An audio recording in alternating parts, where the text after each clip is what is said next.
Good afternoon. Welcome back to the B&H virtual event space. Today we are going to help you improve your nature photography. Got a couple tips, and these don't involve what you think they would normally involve. Always thinking outside the box. Russell Graves, welcome Tr- back. Trying to think outside the box. Always. Yeah, so much of well, by the way, I hope you're not freezing to death up there in New York City. I know it's been plenty cold here in Texas, uncomfortably cold, single digit cold here where I live. And so my presentation, I included spring colors to at least help us think outside the box and think towards more perfect weather as spring comes along. Derek did I that for love you. it. I love because we are freezing up here, Russ. Yeah. So I'll let you get to what you do best. Huge thank you to you for coming back on the platform as Yeah. always. And remind all of our viewers out there, if you guys do have any questions, feel free to drop them into the comment section if you're joining us from Vimeo or YouTube. If you didn't know we had a YouTube, well, now you know. Head over to YouTube. It is at BH Event Space on there. You look up the B&H Event Space right in the search tab on YouTube. And look, I'm going to get out of the way, Russ. I'll see you in a bit for some Q&A. Sounds good. Hey, make sure before you go, you can see my screen, right? Yes, sir. Looks good. Okay, perfect. All right. Hey, welcome everybody. Welcome to a new year. It feels like it's been about 3 months since I've been here, but it's been I guess about a month. I think I was told I did the last B&H webinar of 2023, and that was seems like a million years ago, way back before Christmas, back in 2023. And now we're in a new year and it's a new time, and I'm already thinking forward. One of the things that as we were talking about topics for this webinar, you know, I concede, and I think everyone listening will concede that, so much of what we do with photography doesn't involve our camera, and it doesn't involve actually picking up a camera. There's a lot of, just to understand how to use the camera, there's a lot of study work and there's a lot of prep and there's just a lot of time you take understanding just how to use the camera. And so today, as I was thinking about that, and it's when we have weather like this is when I start thinking about things like that. And this is when I take, if the weather's too inclement, like it was a little cold this weekend for us, and kind of snowy and rainy, and I just didn't want to get outside. And so during that time is when I try to take advantage of the time to be outside and or be inside and work on those things to improve my nature photography game that doesn't necessarily involve a camera. I'm almost ashamed to say that I haven't picked up my camera in 2 or 3 weeks, and so I've been kind of working on some of these things, but that's typical. And I'll talk about some of these things here in a minute. Again, welcome. My name is Russell Graves. I'm coming to you live from Hackberry Farm, Dodge City, Texas. It's a beautiful day out today. We're actually getting a little bit past the cold weather. We've got highs slated to be in the 40s today before it gets a little bit colder this weekend, but I think the temperatures are soon to moderate back to normal levels, which for us in this part of Texas is usually lows in the upper 20s and highs in the upper 40s or low 50s. So, and when the weather's like that, it's just perfect. So, like Derek said, I want this to be as much of a dialogue as we can. And so, as I go through this, if you have any questions, uh, feel free to pop them in the chat there. I'd be happy to answer them.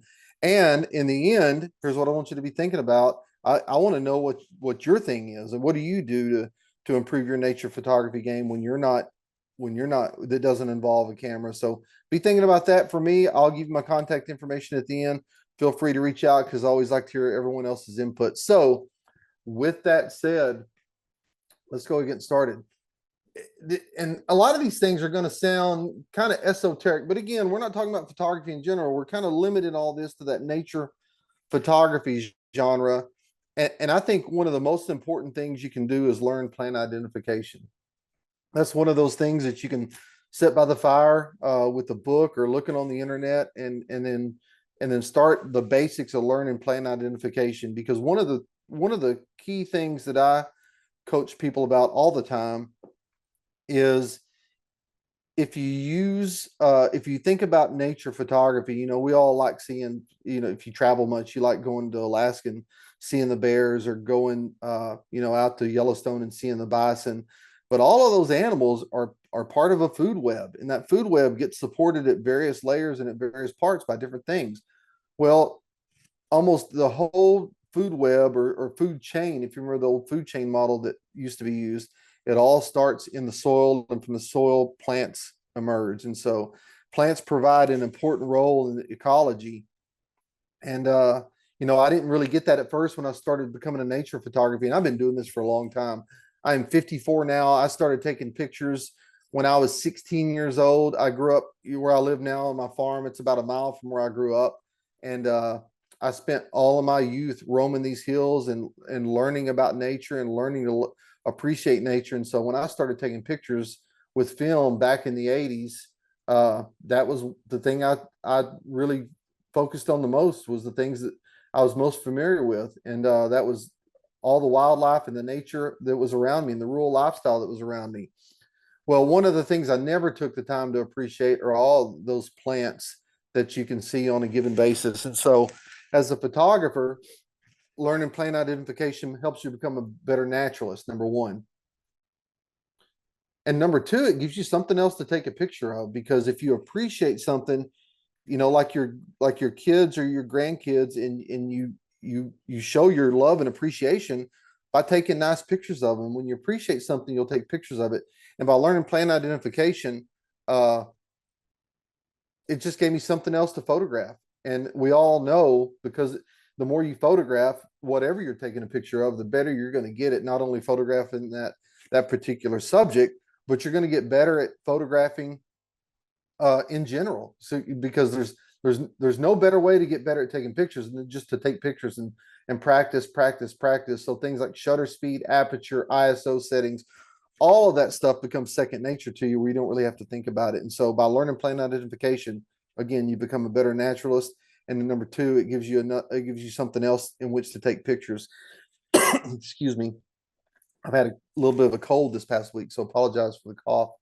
Uh, anyway, so what are a couple of ways you can go about learning plant ID?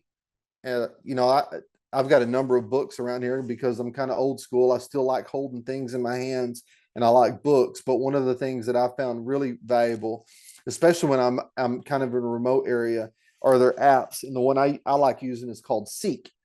And Seek is an app that will geolocate where you are, and it'll give you, once you show a picture of something, it'll give you the most likely option of what that plan is. Now, one of the things I do, and I don't, since I live in the country, one of the things I like to do on a regular basis, especially in the spring and summer when everything starts to green back up, is I've been keeping a running inventory of all the different plant species that I find on my property. And every time I find one, I try to take a nice identifying picture of that species, not only to give me an exercise to do, but also for perpetuity's sake. And and if you're here listening to this webinar, you're a lifelong learner anyway. And so, as part of in the spirit of being a lifelong learner, I try to keep an inventory of all the plants on my particular property. And I'm amazed at two things. Number one, I'm amazed at the fact that I found about 230 different plant species on my own property. Number one. Number two, I'm amazed I keep finding new ones that I'd never seen before. So every time there's a variation in rainfall or temperature patterns or whatever, there's something in the seed bank that may come up one year that doesn't come up the next year. And so it just gives me something else to discover, something else to learn. And by learning plant ID, again, I've grown to have a deeper appreciation for nature. It's made me a better nature photographer, and it gives me an excuse to get out and use my camera a whole lot more. Again, if you've got any questions, just pop them in there and go through. Well, let me go back one more time. I forgot to mention one thing on this. So the ways, and another bonus of Seek, a way to use it that a lot of people don't think about, even though it's a great tool in the field. A lot of times what I'll do, if I don't have a good signal where it can't access its database to tell me what plant I'm looking at, a lot of times if you'll take a good picture of something, and when you get it back into your computer at home, you can actually show the Seek app a picture, and it doesn't know if it's a live plant or if it's a picture, and you can identify it, because you can always change. Even though you're 500 miles away, when you get back, you can change to the location you're at. You Seek, and it'll help identify. And so when I'm going through later on and cataloging my pictures, if I can't remember what something is, I'll use that Seek app to help me identify it. And it's an indispensable tool to use. And by the way, I have no affiliation with Seek, other than I like to recommend a good product when I see it, and that's a pretty good product to use. The second thing I recommend you do, and there's so many good tools to do it now, is start a journal. Now, full disclosure, I'm not nearly as good at keeping my journals what I should be. There's times when I'll really write a lot in my journal. There's other times when I don't write so much in my journal. But when you think about starting a journal, you've already got a lot of the activity whipped in the first place. Because if you're out taking pictures of something, you've already got if as long as you keep your camera the date and time set, you've kind of got a chronology of where you've been and what you were doing at that particular time in your life. And so what I recommend to people is start writing about your experiences in the field. You know, what did you see? How did it make you feel? What did you think about what you saw? Did something surprise you? Did it not surprise you? And just take time to internalize and think about all the things you've seen before. You know, it's when I was in high school, I used to curse my English teacher because she'd make us journal. But looking back, I kind of understand why she did it, because it kind of makes you think, kind of makes you come up with your own prompts. And now in the digital age, there may not be a better way to start a journal. I mean, that journal can even be a video journal if you wanted to. If you don't want to write, it'd be easy to sit down and use your phone or use a GoPro or your mirrorless or digital SLR camera. They all do video now. Is to record yourself talking about your experiences and what you saw and what you photographed on any particular day. Uh, and also the new I've noticed the new update that came out, I don't know, a month or so ago on the iPhone now has a journaling app built into it. And every single day it'll give you a prompt about, you know, write about this or write about this picture you just took or write about something else you experienced today. And it's a great way to keep up with your thoughts. It's a great way to uh, organize your thoughts. It's a great way to go back and relive later on. I mean, I think it's kind of neat to go back in my 20s when I wrote some journal entries and read about what I was thinking about then. And I think for any other reason other than just your own personal edification, excuse me for just 1 second. It's that cold. I got to get a little liquid in me. Even though it may be for your own personal edification or just to kind of leave a legacy behind. Your kids and your grandkids will thank you, because how many times I think about my granddad. He died when he was, I think, 93. No. My granddad died at 88 back in 1993. And I've often wondered, he was born in 1905, and I've often wondered what was life like, you know, in the 30s during the Great Depression and during that era nearly 100 years ago. And it would have been neat if he had written a journal to kind of tell what his life was like back then, just to have that connection to the past, that real connection to the past with someone you knew. Because we can all, you know, you can go to any library or online and read journals of Hugh Glass or some of the more famous Western frontiersmen like Lewis and Clark and all the explorers that kept journals, which are cool in their own right, really neat in their own right. But how much neater would it be if you had a personal connection? So for any other reason, I think start a journal and share with your closest, share with yourself and then the closest ones around you about what life and what nature is like while you're experiencing it, when you experienced it. And number three, and this is something you can do uh, that will increase, is bound to help better you as a nature photographer, and it will increase your love for nature, and it's going to help out the planet just a little bit. And that's plant a wildflower garden. Now, again, it's easy for me to say because I live on acreage and I've got plenty of room to do it. But I've got a wildflower garden that's about, I don't know, probably 6,000 square feet that's in front of my house. And I bought locally adapted plants, and that's a key thing. I believe in using native seeds. And so I found a source online where I could buy native seeds for the wildflowers that thrive in this area, and I planted them. And in doing so, number one, if the very least I get to look at pretty flowers in front of my house every year, then it's a win. Number two, those flowers are going to increase a bunch of subjects for me. I've almost single-handedly learned macro photography on my own because of that wildflower garden I planted just right in front of my house. I mean, literally, if I got up from my office chair now, it's about a 100-foot walk to the edge of the garden out front. And so when spring comes and the flowers start growing, it attracts hummingbirds and bees and all kinds of insects and even the petals themselves. All of a sudden it becomes a something you can take pictures of. Now, I've got the land and space to be able to do it, but what if you live in more confined spaces? Well, number one, a lot of these plants are easy that you can grow in container. Let's say you live on a subdivision, or not a subdivision, in a condo somewhere, and you have limited space. Well, a lot of these can be grown in containers out on the stoop somewhere. And then also, if you don't have any of that available, excuse me, then you've also got the option of just participating in a community garden, or even finding a botanical garden that's nearby your house that you can financially support them in some way, or in-kind support in some way, but plant a wildflower garden. And it's amazing at the different benefits that come from that. This year, and this is what it's so unusual to me, or this past year, this is what's so unusual to me, and I mentioned it in number one about Learn Plant ID. We're starting to see now flowers come up in our wildflower garden that according to the label of the seeds we bought to plant weren't even in the seeds that we initially planted. And the reason what I think what is happening is because the bees and the birds and everything else is interacting with that wildflower garden. I think they're starting to bring seeds in, and then on their own and in a natural way kind of increase the plant diversity within that space.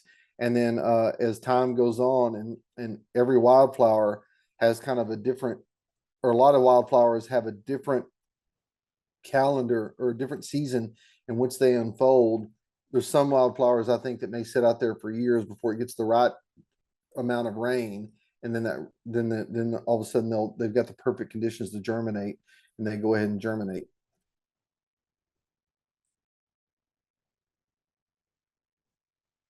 This is the fourth one. And so when I grew up, I always knew about federal duck stamps because they've been around forever. But it surprises me when you talk about to photographers, especially people like, we'll go out to Bosque del Apache in New Mexico. If you've never heard of that, it's kind of a famous place in New Mexico. It's a wildlife refuge out there that has tens of thousands of sandhill cranes and snow geese that migrate in and out of that every year. And not just snow geese, but all kinds of other animals live out there. Mountain lions, and you don't see them as commonly, but mountain lions and elk and mule deer and javelinas and all kinds of stuff use that federal wildlife refuge as home.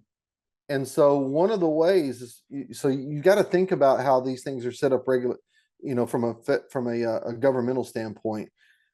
The wildlife refuge system in the United States is part of the Fish and Wildlife Service. The National Park System is part of the National Park Service. And so even though they're all federal land, they're supported financially in different ways. When you go to Yosemite National Park, excuse me, or you go to one of the other big national parks and you pay your entrance fee, that's a big way those national parks are supported. When you go to a wildlife refuge, a lot of times, which Bosque del Apache is not one of those, but a lot of times they don't have a fee to get in. And so one of the big ways that their mission gets supported is through federal duck stamps. Now, duck stamps is one of the requisites you have to have if you want to hunt ducks. All state agencies require you to go and buy a federal duck stamp in order, if you're going to hunt ducks. And so by buying a federal duck stamp, depending on what you think of hunting, you're supporting hunting. It's going to support those wildlife refuges with those ducks use as they migrate south for the winter, then go back north to nest every year. And so that's one of the things you can do if you photograph in national wildlife refuges, and you love the animals that hang out there. The federal duck stamp you buy goes to help support those things. And so where do you buy one from? You can buy one from nearly just about any retailer that sells hunting license. Like here locally, you can go to Walmart and buy a federal duck stamp. But most commonly, you can just walk into a post office and buy a federal duck stamp if you get to the post office much. Or like everything else, you can buy them online too. They're about $25 a year. I think they may have went up a little bit more than that, but they're around $25 a year. But again, you buy one, you support it. It's got a really cool piece of artwork on it. Some people collect them, have been collecting them for years. So it's a collectible item as well, because each year that art on that duck stamp, it's a brand new piece of art that they put on there. and it's crowdsourced. The art on the duck stamp is crowdsourced. Every year they have a competition for whose painting gets put on the duck stamp, and so you're also helping support uh, independent artists whenever you buy a duck stamp as well. So it's a great program that I recommend just about everyone participating in. And then this is a big one too. Join a conservation organization.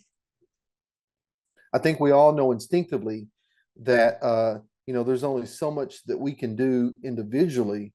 Again, depending on your circumstance, where you live, if you live in a subdivision somewhere, there's only so much you can do from a conservation standpoint. If you live on acreage like I live on, you can do a little more, individually, but a lot of times it's hard to do something individually. You don't know where to start. And then so I recommend is join a conservation organization. There's all kinds of them. And one thing I encourage people to do is find one that kind of aligns with your sensibilities. There's some conservation organizations like the Rocky Mountain Elk Foundation. They do a lot of work to conserve land and habitat wherever elk are found, not necessarily out west, but also in some of the eastern states. I think it's Pennsylvania has one of the largest populations of wild elk east, or has the largest population of wild elk east of the Mississippi River.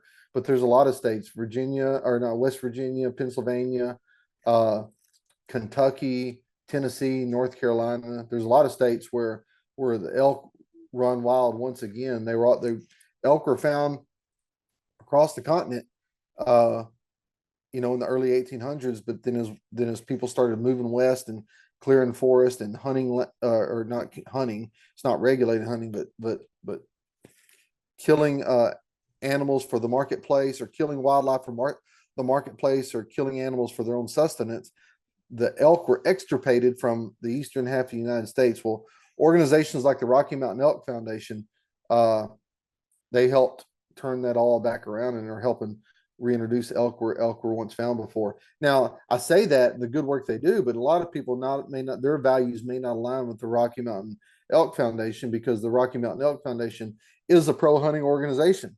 And so, but there's a lot of conservation organizations that do good work that aren't necessarily pro hunting. So I encourage you to find a group that aligns with what your values are, and then help support them. The Nature Conservancy is a good one. I mean, they conserve a lot of critical habitat, and really, especially in Texas, unusual land that's not unusual land that there's you won't find a lot of. Let me give you an example of that so I can better articulate it.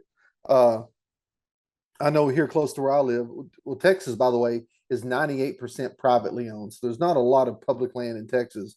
And the Nature Conservancy properties aren't overtly public land, but you can get access to them. But here where I live, just maybe 45 minutes south, there's a big tall grass prairie that the Nature Conservancy owns and manages.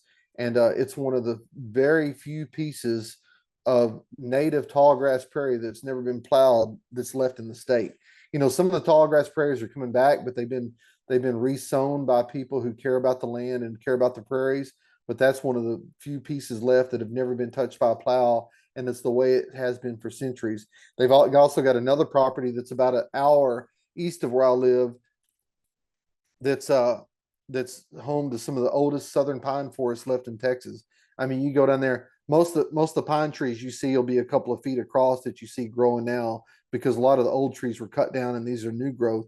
But you'll go into that property, I've been before, you'll see these big southern yellow pines that are 3 and 4 feet across, just enormous trees, old trees. And that's the kind of thing the Nature Conservancy does. Audubon Society is another good one that looks out for birds. I use a lot of the Audubon Society references for what I do, just to learn about birds, learn about migration, to help make me a better naturalist. But individually, you may not feel like you can do much, but if you pay these membership fees to these, which are nominal, 30-40 bucks a year or whatever they are, to these different conservation organizations, they help leverage your money to be able to do a lot of bigger things. And the one thing it does do is it opens you up to a network of like-minded individuals, where that's always a good thing, because a lot of the places I've got a chance to photograph is not because I discovered these places on my own, but because of the network I'm able to build and the people I get to know through organizations like this. And then you're able to get access to some properties and to some nature photography opportunities that you may not have been able to access before. So join a conservation organization, buy a duck stamp. They're both good ways to support conservation. And again, you're doing something good for the planet. You're doing something good for nature and wildlife. You're doing something good for yourself and your community. And plus, if you're being a little bit selfish, it may open up some opportunities for you to find some other cool places in which to photograph. And along those same lines, volunteer to do a little conservation work. So if you become a member of one of these organizations, and a lot of these organizations have local chapters, they're not all organized on a national level. A lot of these organizations have local chapters, and local chapters are full of people you may know, or they're full of your neighbors, or at least people live nearby. And a lot of times they'll have these conservation work days where you can go out in the field, get to meet wildlife professionals, get to meet botanists, get to meet naturalists and other professionals, and then do a little work. I know in this county where I live, probably about 10 or 15 miles northeast of here, there's a national grasslands. It's a federally managed property, and it's about 24,000 acres. And I know from time to time, conservation organizations would go out there and do trail clearing work, or they'd help with prescribed burns. And the picture you're seeing here was actually some work I did with the conservation organization out in a different part of the state, where we were doing a prescribed burn on a piece of prairie. And so that's one of the pictures I took there. And again, the when you volunteer and you get to meet people and get to hang out with like-minded people, it just helps you start thinking about the resource a little better. And when you start thinking about becoming about how to capture those local stories about a place or wildlife or bugs or anything in nature, when you start thinking about how to capture those, all of a sudden that part of your brain, or at least does for me, that part of your brain turns on, where all of a sudden you start figuring out how to solve these photographic problems. And so all these things, this whole presentation today, I feel like I can't overemphasize it enough.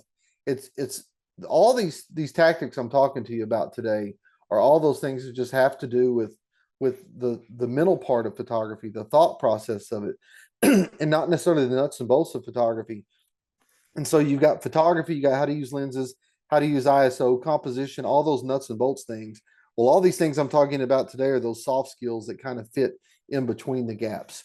And all those soft skills that fit in between the gaps are what's going to help you increase your access, give you a better appreciation of the resource, and help you find better places in which to photograph, and more places in which to photograph. I can tell you this: there was a time when I was in my 20s, I was like a lot of people. The only places I had to go photograph, it had some family land I could go on, but other than that, it was public land. It was state parks, or the national grasslands or national forests, places like that, which aren't always the best places to go.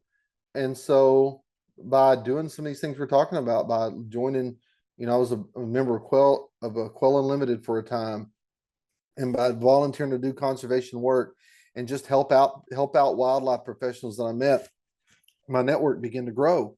And so I would say at time is probably still today, but there was a time I counted probably 10 or 15 years ago, and this number hasn't changed at all. It maybe has increased.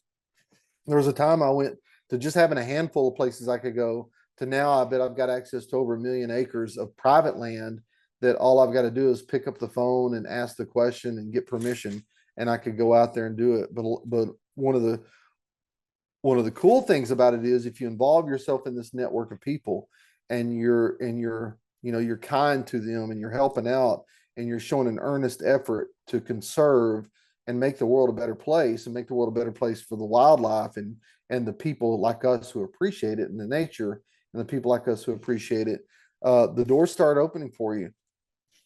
I can't tell you how many times.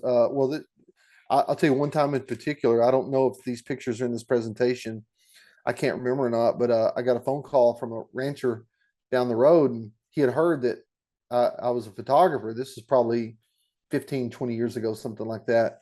And he says, I've got a couple of baby bobcats hanging out in my backyard. Well, when you think of it in Texas terms, if you're a rancher, a backyard is not a proper backyard like you may have a subdivision. It's just the pasture in the back. And so a lot of times I would sort of take advice like that with a grain of salt because I think, are you seeing a bobcat or are you seeing just a stray cat? So I said, okay, I'll be out there. So I wasn't doing anything else. Grabbed my camera, drove about 10 miles away to this guy's place, and sure enough, he had two. When I say baby, they're this big, blue-eyed bobcats wrestling around in his back pasture, and it was such a cool thing to watch and such a cool thing to photograph. And I love telling that story, and I love telling those pictures. I love looking at those pictures, and I love telling the story because it underscores once you start building that network, how many opportunities open for you. We've all heard the saying, the harder I work, the luckier I get. When you start doing volunteer conservation work and working to build your network, the luckier you get as a nature photographer, and just the more opportunities open up for you. Number 7, I alluded to this a little bit earlier, but one of the things that I try to tell people to do is try to keep a creative edge. And usually, I mentioned earlier that I hadn't picked up my camera in a while, and that's a little bit of planned activity that I usually have this time of year every year. I'm usually pretty busy with photography in the fall and up until Christmas time. And then once Christmas is over and the New Year's begins, I kind of step away from it for a while and just take a break from it. Not that I'm if Bigfoot or UFO were to land outside, I'll certainly be ready for it. But I don't really go out seeking a lot of opportunities during this time of year. And really, it's for a number of reasons. Number one of those reasons is because it's from a business standpoint, since I make my living as a photographer, from a business standpoint, it kind of gives me a chance to reset and get caught up on a few business things because I think about my fiscal year starts January 1st. And so I start thinking about the year's work from a January 1st time frame. So it gives me a little time to catch up on the busy work that I need to catch up on. It gives me a chance to kind of think about what I want to be doing and how I need to accomplish that. And then no, it just number 2, it gives me a break because like anything else, be careful what you wish for. When I was younger, I always wished to be a professional photographer, and I looked up one day and my wish came true. And so I get to do it a lot, but it does become work. As crazy as that sounds, being gone and meeting deadlines and doing all the things you've got to do to kind of run a small independent business, it becomes work. And so it gives me a chance to stay away from that. But the thing it does from a photography standpoint, I think is really, really, really valuable is it gives you a chance to just kind of step away from the camera for a little bit and not necessarily actively think about how you can do things differently, but just give you a break from it for just a little bit. So that way, when you go back to photography, if I find where I start seeing things with brand new eyes, when I was shooting a lot of commercial work, I noticed I did this a lot. It almost became like it felt like I was shooting the same picture over and over and over again. I don't know how many people can relate to this analogy. I give a lot, but when I was a kid, I used to watch the Flintstones a lot. And then the old Flintstones, when Fred and Barney would be in the car going somewhere, the background would repeat over and over and over and over again. So it's just the same background. Well, with commercial photography, I got where it felt like I was doing that. I would get hired by a company to go shoot, their new clothes or their new gear for this campaign. And I was taking the same, different products, different people, different gear, but I was kind of taking the same picture over, or felt like I was taking the same picture over and over and over again. So I learned a long time ago to keep a creative edge. Sometimes it's best just to set the camera down and not even think about the act of photography and just look to other sources for inspiration. And so how do I do that? And I say magazines, that's not an antiquated slide. I still look at a lot of magazines. I prefer, uh, you know, I was at a trade show the other day and picked up this booklet from a conservation organization. And the reason why I like holding stuff in my hands and I like looking at it. I'd mentioned that I think on my last webinar, or maybe it wasn't on my last webinar. It was recently I mentioned to somebody that I pick up a lot of books and I look at a lot of magazines that you can hold in your hand. And the reason why, at least for me and the way my brain works, they don't have any links you can click on. And so when you've got something like this and you're immersed in something like that, you're immersed in only that. There's no rabbit holes that you get drawn down where you started looking at the campaign for Quell and their material, but you ended up watching some conspiracy theory about Bigfoots in East Texas. And so because of that, I like looking at a lot of magazines. And when I look at them, it gives me a chance to kind of focus on pictures that other people have done and what's sort of making that industry go around. And when I say look at magazines, I mean look at a lot of different kind of magazines. I'm going to lose a lot of credibility here, Derek, I'm afraid, but one of my favorite magazines I love looking at, it's a lifestyles magazine called Country Living. Has nothing to do with nature photography. It's got a lot to do with home decor and cooking, but I like looking at it because they do a wonderful job in the photography of that magazine. Now, I doubt if I'll ever do any work for that magazine, but I can still appreciate it's like good music. Even though I don't necessarily uh, listen to classical music at all, when you hear a piece and you hear how complicated it is and the musicianship it takes to go into that, you can still appreciate it for what it is. And that's what I do when I look at a lot of magazines and books to keep my creative edge. And I still collect books. Every time I go somewhere to a new town, I'll try to see if they've got a little local bookstore and I'll try to buy a book from that area.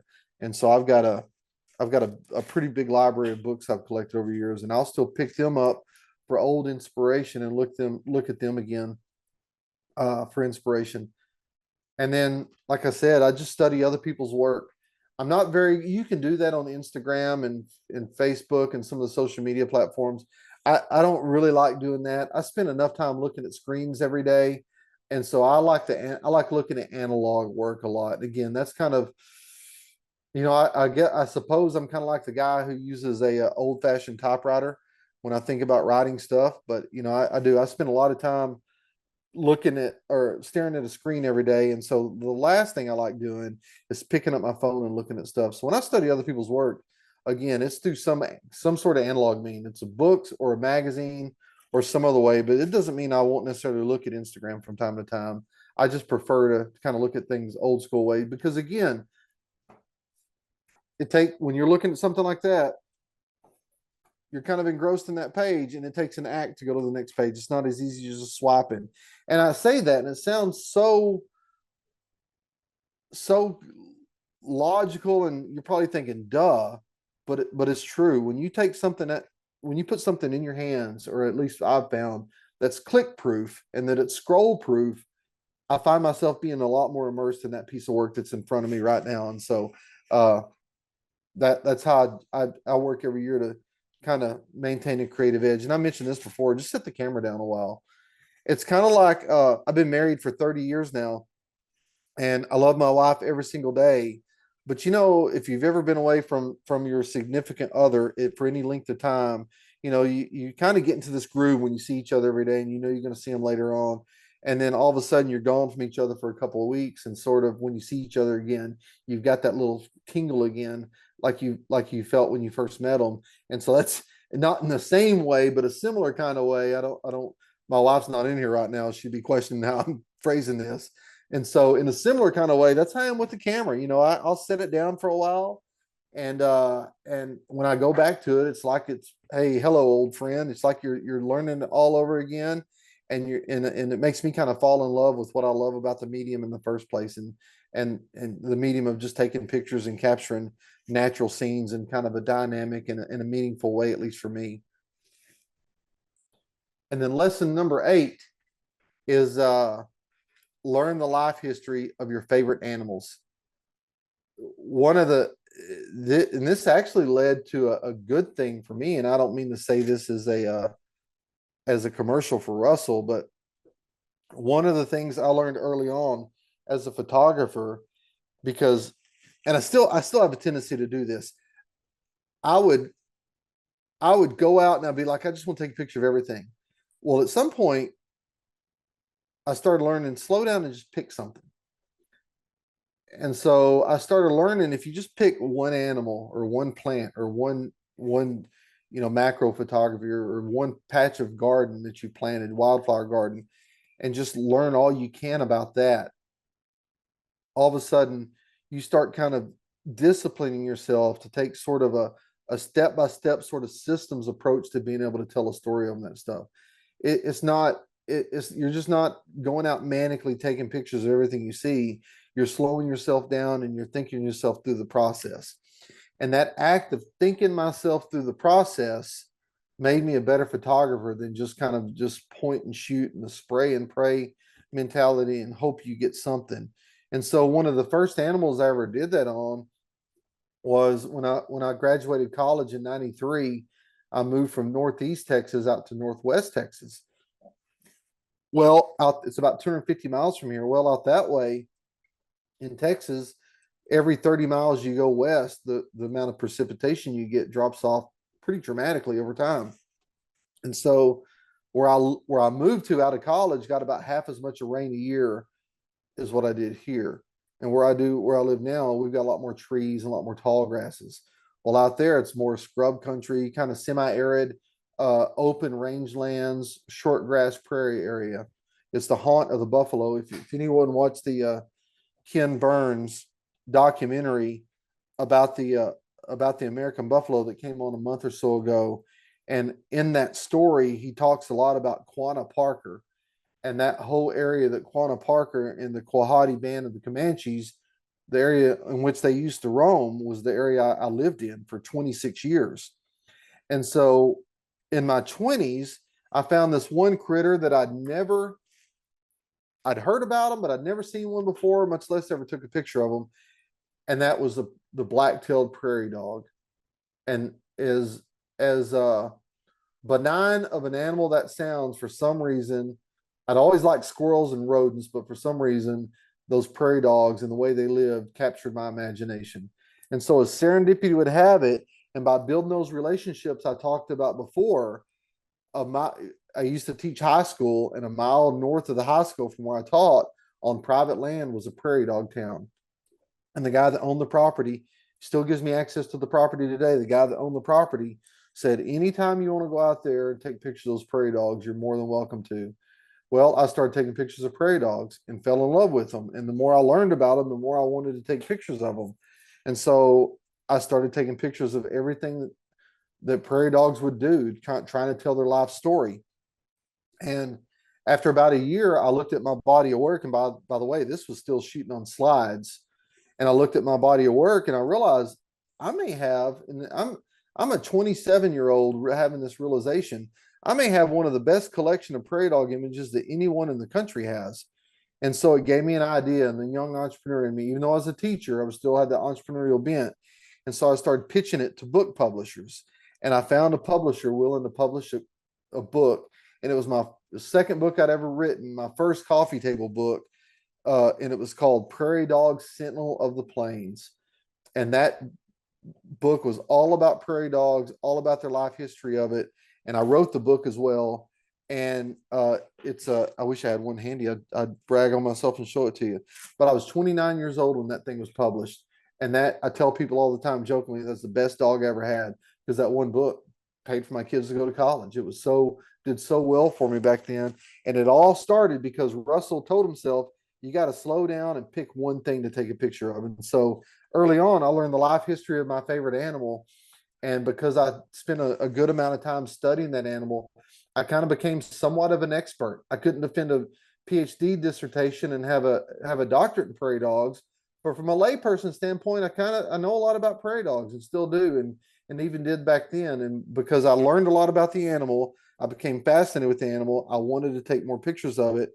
It led to me networking and meeting more people and giving me more access. And then it had a financial payoff in the end for me. Now, I'm not saying that you should always look for a financial payoff in the end, but that's one of the best analogies I can think of, is how learning the life history of an animal can lead to something greater and bigger. And so what'd be awesome to see is if anyone listening takes my advice on this part of it, and you start following that same sort of path that I did, I'd love to hear where you end up at on all these things. And so I think it'd be incredible. And this is a big one too. I didn't know about this book for a while, but there's a naturalist. Oh, by the way, I'm going to go back one more. Oop, on the learn the life history of your favorite animal. Uh, in case you're wondering, that book is it's out of print now, but I think you can still find there's still a few new copies kind of floating around, and you can still find a few used copies on like Amazon. But uh and you can buy them really cheap. And I don't make any money off that because my royalties already been made off of it a long time ago. But if you're interested in that, go take a look at that. It was just a cool project to work on, and it's one of those things that I'm still really proud of.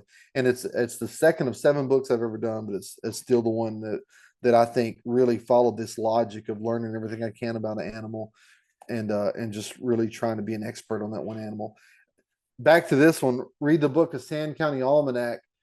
There's a naturalist in Wisconsin back in the 30s and 40s named Aldo Leopold. He wrote a book. It was kind of a memoir called A Sand County Almanac.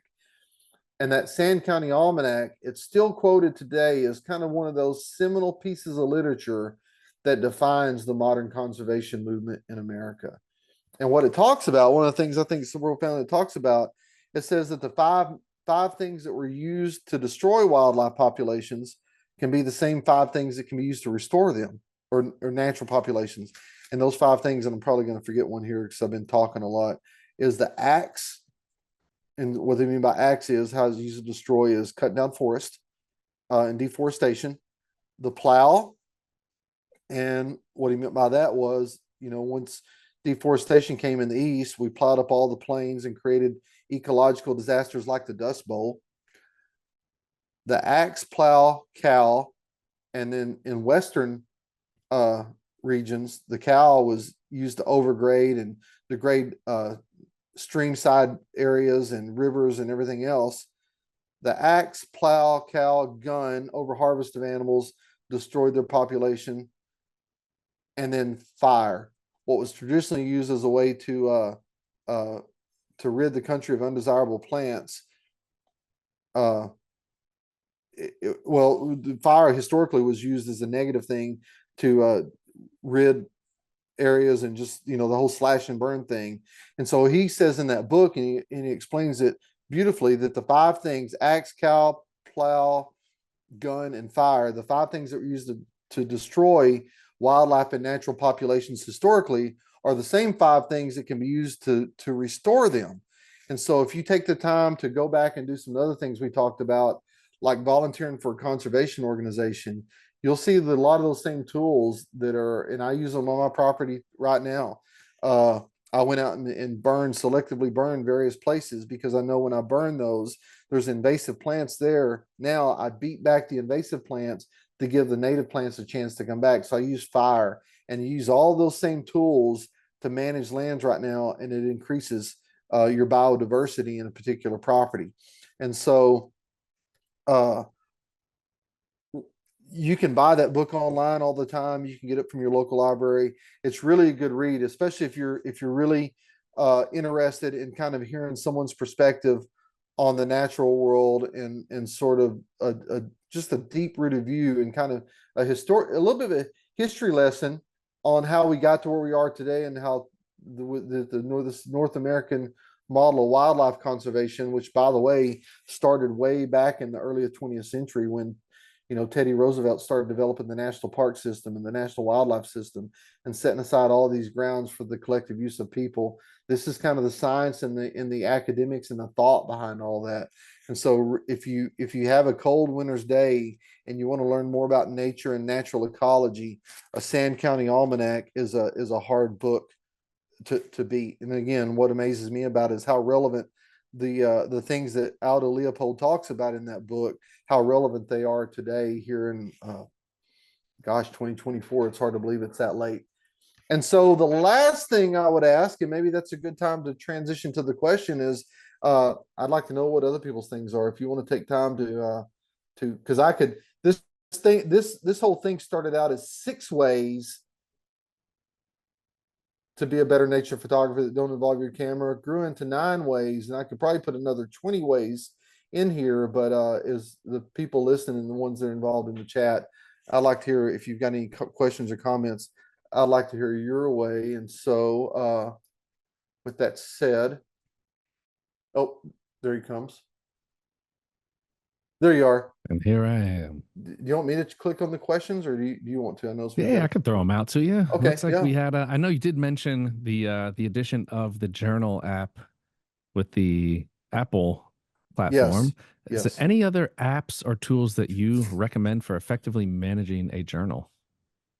Well, I have my phone turned off now. I have another one on there. There's a lot of, you can go in the App Store, and this I use iPhones, but you can do the same thing in the Google Store.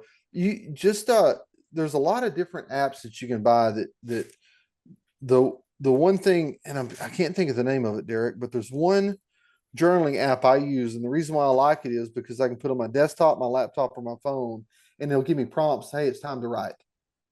Here's something maybe to write about, and it syncs them across all platforms, and then you don't have to make an excuse that, well, if I sit on my computer, I'd write a journal entry, because you can do it on your phone if you wanted to. And then another thing I didn't mention on the journaling part, and I know I'm not going to demonstrate it today, but if you heard me, you well, the reason why I'm not going to demonstrate it today is I use the notes feature, and just talking to the, or just, I mean, sorry, not the notes, the audio recording feature a lot of times, and I'll record my thoughts. I'll just talk to my phone and record them, because you can run the audio program back through a third party system, like Trent is one I can think of. It'll do audio to text, but to talk to it, and Derek, this is why I'm not gonna demonstrate it, is I've got to talk in an accent that doesn't even sound like me, because Siri and I have a complicated relationship. She doesn't understand my accent most of the time, and so I've got to talk to Siri in an accent she understands. So, yeah, you can use any of the journaling apps. Like I said, you can go online and look for just uh, journaling apps, and there's plenty from which to choose. But there's the one built into the iPhone, but even just built into your phone, like the Notes app or even the audio recording app, works good as well. There's no excuse no one should journal now. Yeah, we have everything right there. Yep. And like you said, the voice to text now makes everything super easy. Yep. Well, speaking of technology, we had a question on what your thoughts are on nature photographs generated by AI. I think that's kind of an oxymoron, because AI is not a natural process. And so I don't think much of them, because I I think I think the thing that in the, look, what do I know? But this is just my conjecture. I think the thing that brings appreciation to most people when you're doing nature photography is the act of being out in nature and doing nature photography. Whether you shoot, and I see it all the time with people I lead on workshops, whether you're taking pictures that you think may be the greatest picture of that subject in the world, or whether you're just capturing pictures that are just going to mean something to you and can go in your scrapbook. And yeah, they may not be the best in the world, but they're good, and they're good enough for you. I think just the experience and being out and capturing that is really what is cathartic and medicinal for people. So you can't, and maybe there's a way you can do it, but I can't see a way that you can type a prompt on a computer and get that same feeling of what you can if I walked outside. One of the cool things that happens here on Hackberry Farm every morning is I walk outside, and there's a murder of crows that are spread out across the pasture every day. And it's like they're that's my morning commute when I walk outside. It's like they're waiting on me to show up. I could get online and probably create a similar picture, but there's nothing that beats the experience of seeing that and seeing that with my own eyes, hearing it with my own ears, and just feeling that air on your face when you get out to do stuff like that. So I don't think any amount of AI will ever be able to replace that. And so then it becomes so much more about the experience than it does just the rote process of just taking a picture. Totally. The Yeah. one useful way I've found myself using AI is for commercial work. So I have somebody I was shooting an album cover for, and we're bouncing ideas back and forth. And it was an easy way for me to take a picture that we had shot in studio from another album cover, superimpose different backgrounds to give him an idea of like, hey, do you like this? Do you like this? Do you like Yeah. this? But for me, yeah, I mean, it served a purpose, but I agree with you. There's I nothing like getting out there and experiencing the act of taking photos. and let me be clear. I think AI is a tool and shouldn't be considered the tool. Does that make sense? Perfect. Yes. Because like on Photoshop has that generative fill now. That I mean, I used it the other day. There was a stick. I had a picture of a bear I was looking at, and there's a stick that was kind of distracting. Well, I just circled the stick and did generative fill, and it fixed it like that. It saved me so much time and effort. Still a picture of the bear. I still got to be there and experience it. It just cleaned that picture up a little bit that made me happier. And so that's why I say to me, and, and and who knows who's right or who's wrong. It's everyone's opinion. But to me, I think that's the difference. AI should be considered a tool for photography and not the tool for photography. Totally agree. Yeah. And our final question here, David used to live in Vernon for about 5 years. He's asking, where in West Texas do you live? Vernon, Texas. That's home. That's home of Roy Orbison. Oh, I Pretty didn't know Woman. that. Yeah, that's where Roy Orbison used to live. I don't live there anymore, David. I lived for 26 years, about 60 miles east of Vernon in the town of Childress is where we lived in a great little community. In fact, I'm working on a project out there right now that will be taking me back out there quite a bit more often. And I passed from to go where I live now to where I used to live in Childress. You go right through Vernon, Texas, and I was through there last week. In fact, Awesome.